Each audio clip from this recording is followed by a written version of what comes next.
delegate of the Royal Government of Cambodia, Executive Director of PEMSEA, distinguished delegates, ladies and gentlemen, it is my great honor to have the opportunity to attend the Seventh Ministerial Forum of the EAS Congress and speak to you on behalf of the Government of Japan. I'd like to express my deepest gratitude to the Royal Government of Cambodia and the PEMSEA Secretariat for the successful holding of this Congress, regardless of the COVID-19 situation.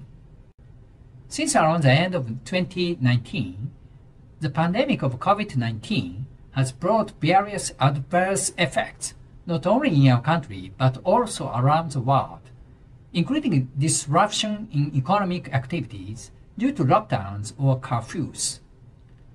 According to the WMO, World Meteorological Organization, CO2 emissions from fossil fuels decreased by 5.6% in 2020 compared to the previous year, but the CO2 atmospheric concentration in 2020 reached a record high. If human beings do not take countermeasures, temperatures are expected to rise around 4 degrees at the end of this century.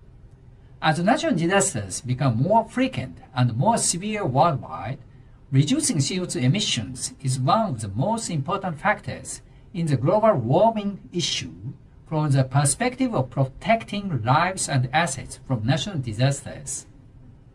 We believe that the role of the oceans in addressing global warming is very important from 3 perspectives. Firstly, from the perspective of utilizing the ocean space, we believe that offshore wind power generation is an effective means of introducing renewable energy as a measure to reduce CO2 emissions. The Japanese government established the 6th Basic Energy Plan in October this year with the aim of achieving carbon neutrality in 2050. According to this plan, Japan is working to turn renewable energy into a main power source, including by introducing offshore wind power generation of around 45 gigawatts by 2040.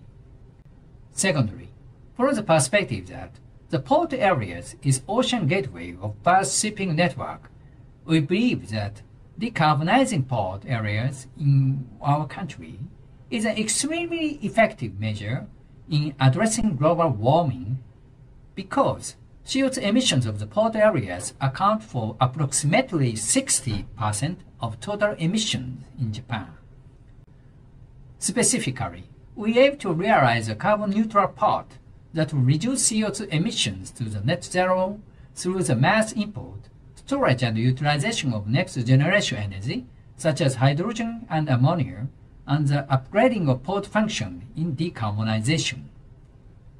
Thirdly, from the perspective of marine ecosystems, blue carbon has a role to play in absorbing CO2. It is said that the amount of CO2 absorbed by the ocean is 2.6 billion tons per year, which is more than the 2.2 billion tons per year by land. We pay attention to the function of marine ecosystems in seagrass beds and tidal lands as a carbon sink. For example, in the development of infrastructure such as sea airports and ports, attention is paid to the creation of seagrass beds and shallow areas, and efforts are being made to improve biodiversity while encouraging the absorption of CO2 by marine ecosystems. As mentioned before, measures against global warming from the ocean are extremely powerful, and we believe that an approach that utilizes the sea is extremely important. In light of climate change and disaster risk reduction, which are being priority management programs under the SDS-SEA Implementation Plan 2018 to 2022, Japan would like to steadily contribute to carbon neutrality. It goes without saying that these ocean issues are global in nature and that concerted efforts by the international community are important. In establishing the PEMSEA Roadmap 2030, we believe that the role of PEMSEA is important in integrating global efforts into feasible efforts tailored to the characteristics of each region, along with the United Nations efforts towards sustainable development. In particular, I believe that it is more meaningful for Japan, an island nation that connects to the world through the sea, to address these issues in cooperation with other countries. Japan believes that PEMSEA has the potential to contribute to the virtuous cycle of the economies and marine environment of East Asian countries.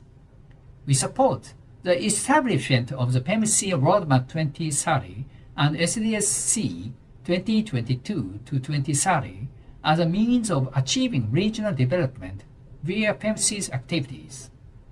Finally, I would like to express my sincere gratitude to the Royal Government of Cambodia and the PEMSEA Secretariat for their great efforts in preparing for this Congress.